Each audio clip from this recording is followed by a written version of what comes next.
Hello. Welcome to Atlanta Music Critic.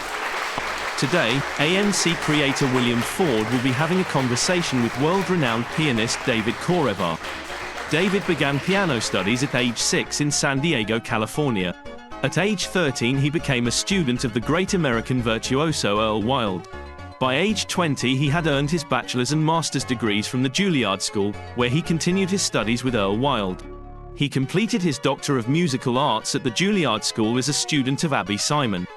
Korevaar has performed and given masterclasses throughout the United States, Europe, Asia, and Central and South America. Prior to joining the faculty of the University of Colorado in 2000, Korevaar taught at the Westport School of Music in Connecticut as artist teacher. Korevaar's honors include the Richard French Award from the Juilliard School, honoring his doctoral document on Ravel's Miroirs, top prizes from the University of Maryland William Kapell International Piano Competition and the Peabody-Mason Foundation, as well as the prize for Best Performance of French Music at the Robert Casadesus International Competition. He was also a winner of Young Concert Artists as a member of the group Hexagon. In this conversation, David reflects on his childhood and what strategies he uses to interpret music. Please join William and David. Well, good morning to you. It's nice to meet you. Where are you located? I am in Niwot, Colorado, just outside of Boulder. Got it. Okay. As you know, as I explained in my email, I am a psychologist. So those early formative years are always important to try to figure out, or to at least get some sense of, how you got to be where you are now. And of course, where you are now is a famous pianist, but it's kind of nice to go and back to those years and see how that might have happened. So where were you born, David? Well, I was born in Madison, Wisconsin. My father was a math professor at the University of Wisconsin.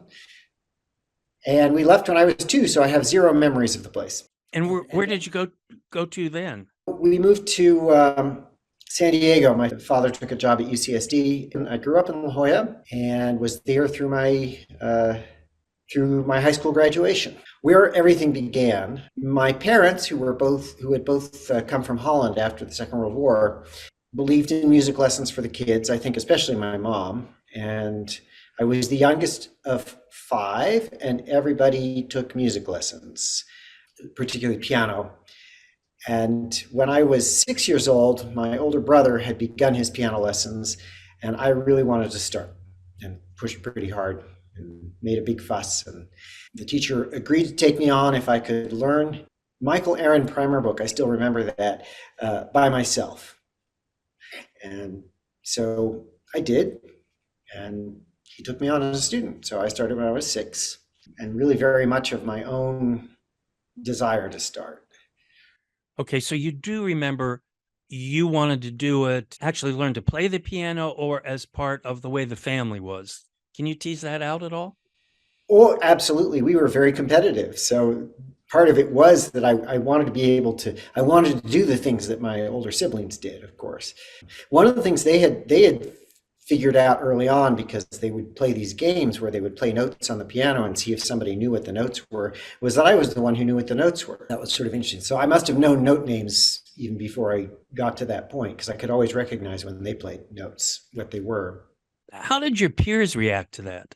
Well, classical music wasn't immensely popular in my elementary school years. To take it forward, I think when I graduated from high school, one of the things they would do, I think it was before the graduation ceremony, there was this kind of assembly where they were announcing where those people who had been accepted to colleges, where they were going. And they announced that I was going to Juilliard. Most of my high school peers didn't have any idea that I was a musician. I went to a high school in California that was academically very good, it was La Jolla High, but that had essentially abandoned its instrumental music program. So after junior high school, I wasn't involved in any school music. And so most of my peers actually didn't realize that was my biggest interest. They assumed I was going into math, I think. So I remember people saying, wait, what? It's going to Juilliard, I had wonderful experiences with youth orchestra. I also played the flute, and I joined a youth orchestra in San Diego when I was pretty young and stuck with that all the way through the end of high school. So I was always involved with a group of other people who were interested in music. And I actually had a little piano trio in high school with two friends from the orchestra who played violin and cello, and I played piano for that. So I was able to do all kinds of things musical. I managed to find a group, but it wasn't, sort of my everyday high school peer group at all. And then you went to Juilliard. Yeah. Tell me about that. Well, so I actually had been studying with Earl Wild in Palm Springs, California, which is where he kind of retreated to Palm Springs because of health issues and had cut back on his performing activities. And he got pretty bored with it, decided he was going to move back to New York right as I was starting my junior year of high school, or must have been just before that. So I was finishing my sophomore year. And so he began teaching at Juilliard at that point. And I arranged with the high school, they figured out a way I could graduate a year early with all my credits because I was accelerated in math and whatnot and doubled up on my English courses. So I graduated from high school before my 17th birthday, and then went to Juilliard very young, in fact. So I moved to New York. I was 17 years old. Found Juilliard to be, it was a great place for me musically, academically, not the most challenging school in the world at that point. I finished the undergraduate program in 3 years there and went on to do a master's. So it was very quick, but I got to meet all kinds of people, play chamber music with wonderful people and do all those things. And obviously I must have grown as a musician in those years quite a bit. Before I turned 21, I got my master's degree, which is kind of ridiculous. I was not master of anything at that point in hindsight, but you like to pretend. Yeah. And we use the title, whatever. You took piano lessons from Earl Wild while he was in Palm Springs? Yeah, so I started working with him, it would have been 1976. I was very lucky. I got to work with him when I was a teenager and had a good solid 8 years with him between then and the end of my master's degree. How did you go from La Jolla to Palm Springs? My mother, wonderful person that she is, drove me back and forth. Every 2 weeks we would go and we would spend the afternoon there. My high school teachers were very, very willing to let me miss a day of school every 2 weeks. We made this whole arrangement. It was so I could go up and we would basically get a whole afternoon. Earl was amazing at that point with me. He wasn't doing a lot of teaching at that point when I was in Palm Springs, and he evidently felt it was worth his time to work with me. So he was extraordinarily generous. Sometimes the lessons would be 4.5 hours long. And how did you respond to a 4.5 hour lesson with Earl Wild? It was amazingly stimulating. He treated me as a grown-up in so many ways, I think, probably more than he should have, because I think there's certain basic things I didn't get from him because he sort of assumed I'd figure them all out. And I did eventually. It just took a while. What kind of things were those? Well, I think he made assumptions about how much technique I would pick up along the way. And he believed very strongly, as I do myself in my own teaching, that the best way to teach advanced piano technique is through repertoire, not through exercises. But I think I probably could have used a little more guidance at that point. On the other hand, I think I was lucky because it meant that when I was old enough to figure out what he told me, which took a number of years, I was able to assimilate it all and really put it all together in a way. What it means for me now as a teacher is that I actually think I have a pretty good understanding of how to play the piano. From having gotten excellent information, but not necessarily presented in the most easy to digest way, and then having to sort of figure it out for myself at a certain point. That it means that my whole approach to playing and everything was very well internalized, shall I say. So were they technical issues or artistic musical issues? I think primarily technical approach stuff. one of the things I really appreciated about Earl later, I think, and because I knew him for the rest of his life, I had lots of time to talk to him about some of this stuff and share some of this with him, was that he kind of shared it more with me, I would say, but he allowed me to be who I was. He wasn't expecting me to be a clone of Earl Wild, and he appreciated our very different intelligences in terms of the kinds of ways we understood music and the way we thought about music, which is really extraordinary, I think, of, as a teacher, because what do we do as teachers is we get these students and we try to help them along, and the way we do that, of course, is by modeling everything, right? And what do we model? We model what we know. And somehow or another, he was able to do that and at the same time allow me room to grow. So I think that's an extraordinarily positive thing. And I think while he told me how he thought I should play things in terms of interpretation, which is what you do as a teacher, he also taught me to be very flexible, because I would bring him something, especially in my teen years, I would bring him a piece, and then 2 weeks later, I would bring it back having done what I thought he had told me to do. And he basically went 180 degrees the other direction with everything, because he changed his mind about it in the intervening 2 weeks. It was a really interesting process in terms of learning to be very flexible, because I learned that somehow that way. For one thing, I always wanted to please him, of course, because that's what you do when you're a student with somebody you admire a lot. And I would come in thinking I was going to please him, and he would tell me to do the opposite. And it worked beautifully in a sense, because it gave me the ability to look at things in multiple ways, and to understand also that musical interpretation is not a fixed object. Can change from performance to performance, two nights in a row. When you're approaching a new piece, there are notes on the page. There's all of the key signature and time signature and the incidentals and so on. How do you approach making it make sense from an interpretive point of view and a musical point of view? How do you get the meaning out of the notes written on the page? Well, that's a very big question. Yeah, that's why I ask. The answer takes at least 40 years. But and I've always been somebody who I am very oriented towards the page of music. I am not somebody who's ever really learned by ear. I have a good ear, I can pick stuff up. But in terms of learning a new piece of music, I'm generally always starting from the score. And obviously the given information, as you said, is the notes on the page, and the way it's presented to us with meter and tempo and all these things that composers have left for us.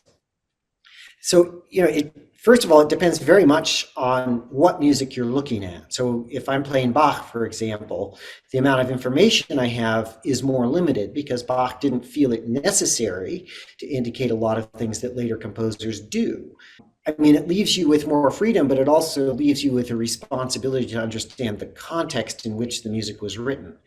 And that's true of any music, right? So if I look at a score of a Debussy, who actually remarkably figured out a way of notating by, especially by the preludes and the later pieces, he figures out a way to notate the physical gestures you need in order to make the music work. And that's extraordinary. I mean, it's just to learn to read a different composer's approach to putting notes on a page and the kinds of markings they use and what those markings can mean. Chopin is another one who develops a way of notating gesture. It's really quite extraordinary when you think about how composers become fluent in communicating somehow. Mm-hmm. One of my friend Roy Howitt is a wonderful pianist, and he's a scholar of French music and French piano music in particular. Talks about getting under the skin of the composer. I think that's his phrase, and I love the image, because I think it's one of the things actually that I'm good at doing. Is if I play works by a composer, all these composers I get to play or I'd say almost all composers I get to play were fine pianists or are fine pianists. And one of the things you want to do is try to figure out how they play the instrument from the way they write. Mm-hmm. So learning, for example, that Brahms' left hand position changes often go from the thumb to the fifth finger. Once you figure that out, Brahms's left hand patterns are actually rather easy to play. But if you don't figure that out, they're extraordinarily awkward. And that's the sort of thing you get by looking at a lot of the music and playing it, but understanding how that pianist touched the instrument. With Chopin, you get certain kinds of fingerings that Chopin likes to use. He uses the right hand in particular in very specific ways. And you can glean a lot of that from the etudes, but also from the kinds of patterns he writes, which really demand, like there's only one fingering that will work for a lot of Chopin's patterns. There's no choices. You just have to figure out what it is. So if you didn't know any of that stuff and just took it at face value of what's on the page, would it sound very different? I think it would be much harder to play. I mean, that's the other thing about this is that is the realization that as difficult as some of this music may be, if you can figure out how the composer approaches matters of technique and sound and articulation, the music becomes easier to play. When you find the right way, it's like finding the key to the puzzle. We don't brute force our way through these things and just sort of, you play it really slowly and really loud over and over again, and somehow it's going to go inside you. It's not at all how it works from my point of view. It's a much more mindful and thoughtful process. The discovery that if you actually play Mozart's notated articulations, the phrasing ends up taking care of itself very often when you start understanding what he's after and also what his period was like in terms of the way people wrote articulations. Mozart's notation for its time is extraordinarily detailed. And it's funny because we don't think about that. We think about how, Beethoven has all this stuff. Well, he learned a lot of that from looking at the way Mozart wrote. Before you sit down with a new piece, you have to do research into the piece, or at least into the composer before you approach it? I don't think so. I think this stuff sort of all happens at about the same time. And I think, as I said before, the answer to your question takes 40 years. So a lot of what's going on is through experience, right? I think I'm far better at learning music now than I was in my 20s. And it's actually the realization as a teacher that what I can give to my students is the ability to learn how to learn in the end. That's the skill they need. And that for us in our field is a lifelong process that hopefully we're always improving at. So the realization that learning how to practice, learning how to read a score, those are the essential things. It's not the specific piece of repertoire you're working on. You yourself compose? I have been known to compose. It's been a long time. I was talking to Lowell Lieberman about that, and he asked if I've been writing, and I said I haven't written an original piece since 1995. I've had other things going on in my life, and once I took the professorship at the University of Colorado that I've had since 2000, really my life went in a rather different direction, because at that point, the teaching aspect of my life had to become much more important to me. So composition is a thing that I just haven't had room for in my life these days. However, I did compose quite a bit in the 80s and 90s, and I think that gives me a certain perspective too in terms of this idea of getting under the skin of a composer, because I do understand something about the translation of ideas onto paper, which means that to take them off the paper and make them into sound is, it's a step that involves, to some extent, reverse engineering, I guess is what we might say. If you were to retire tomorrow and you were faced with sort of unlimited amounts of time, would you go back to composing, do you think?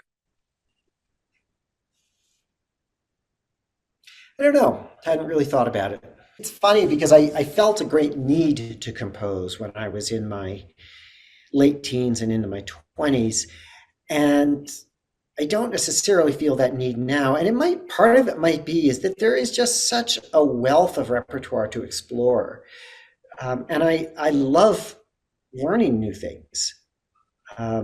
There's so much out there, and I keep finding more. And I just a few years ago, after my first trip to Brazil, a colleague there handed me a stack of Brazilian piano music, and I thought, this is wonderful stuff, and it's so attractive. I haven't had a chance to learn any of it, and I say that right now because I came across that stack of music the other day because I was looking for a piece for a student, and I thought, I know I have this stuff, and I thought, I need to be reading these things, and when do I have time to do even that? So composition ends up going way down the list in a way. There's so much out there, so much to explore, so much I haven't done yet. When you're teaching your students, is there a part of your teaching that includes contemporary, 2023 composers? Well, we do our best to encourage students. There is a saying that you can lead a horse to water. My own observation over the last 20, 30 years is that an awful lot of people who study the piano through high school are never exposed to any music written after 1920. Or if they are, they don't have any interest in it.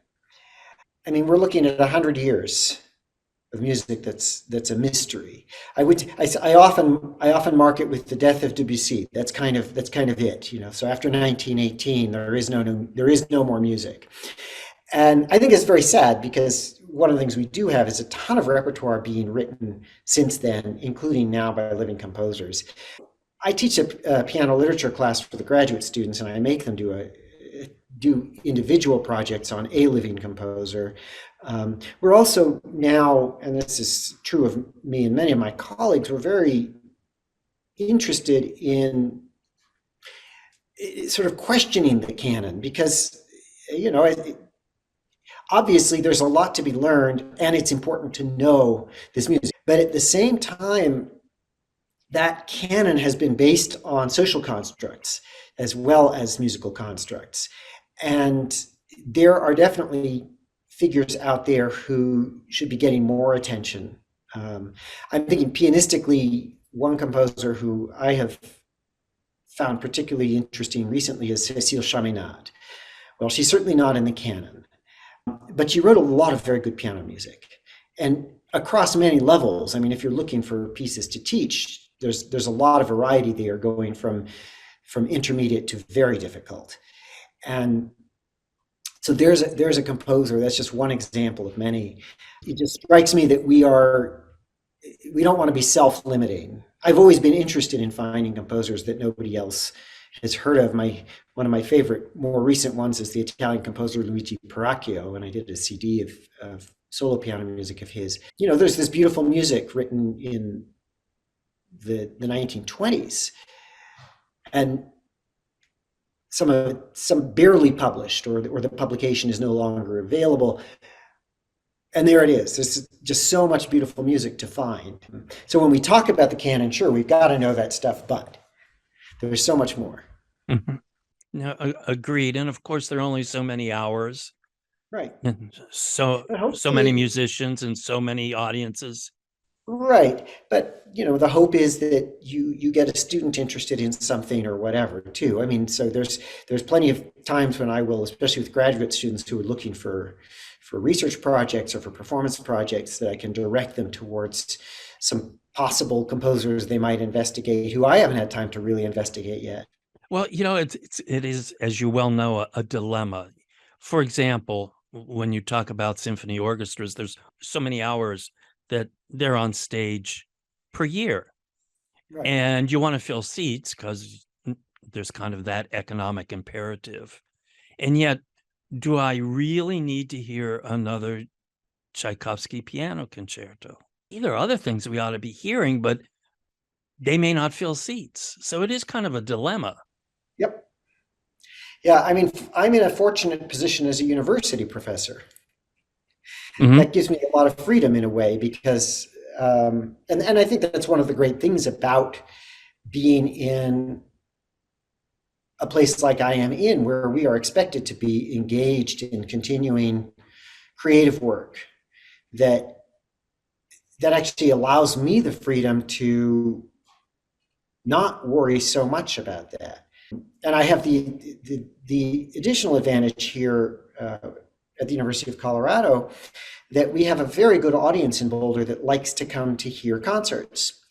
And they'll come to hear me play, and I can play whatever I like. That economic imperative happily is not there for me in a sense in terms of what I can do locally. Playing outside of this nice little bubble, it's a little trickier, but it does give me the freedom to explore and to find things that are interesting, and I can play music that I think is going to appeal to the audience, even though they've never heard of the composer. I'm surprised, thinking of the concert literature, we hear very little from the Scandinavian composers. I don't need to hear another Grieg piano concerto, please, but there are many great composers there, and yet we don't hear of them. There's 3 or 4 pieces, that's right, but you don't hear a lot. You don't hear a wide variety. So musicology was invented in Germany, Musikforschung, as a sort of science. And a lot of what we think of as the musical canon was established from there, with that point of view and a certain way of looking at things. As much as I admire, for example, the theoretical work of Heinrich Schenker, Schenker also at some point says that if you can't find this particular kind of thing in a piece of music, it's not a good piece of music. That's obviously problematic on its face. Mhm. That you can make that kind of a judgment based on an abstract construct like that. If you go around the world and you find that different places have their own local schools. I mean, Brazil is a great example. There's a country that's as big as the United States and far more diverse, with a very strong classical music tradition and a very strong tradition of composers writing for piano. And yet we can only name one, and that's Villa-Lobos. Right. He's been gone a long time. It's a very, very rich repertoire that comes out of Brazil. That's just one country. You go to Scandinavia, you're going to have the same kind of thing. And I think that's something for us to keep in mind, is that the world is a very large place and we know a very small part of it. And with all humility to say, yeah, I mean, we're never going to know everything, but we need to be open to things somehow. You've traveled all over the world and performed. Any audiences that particularly hit you as being special in some ways? Interesting question. I, for many years, played with the trio. The violinist was from Riga. The former Soviet Union put a lot of value on classical music. It was part of their sort of their empire, their hegemony. It was this idea of celebrating classical music. There's an extraordinary appreciation there. I found some similar appreciation actually in Tajikistan when I was there, particularly in Dushanbe, where there was also this kind of not an enormous audience, but the audience that came was very hungry. I really appreciate the depth to which you were willing to discuss some of these issues. That was great. I appreciate it a lot. All right. And It's been thank a you. pleasure. Bye-bye. Bye. Thanks, David and William. David's insights and experience are absolutely remarkable. And thank you for watching. Please remember to like, subscribe, and turn on notifications below. If there is someone you would like William to interview, leave your suggestion in the comments section. Let us know what you like about this channel and any changes you would like to see. Please become a patron at any level. Even just a few dollars a month will help AMC to continue to grow and improve. Scan this QR code with your phone for direct access to www.patreon.com/AtlantaMusicCritic. If you would like more information about today's guest, go here. This is Laird. Thanks again for watching Atlanta Music Critic. See you again soon with another in-depth interview about leaders in the classical music world.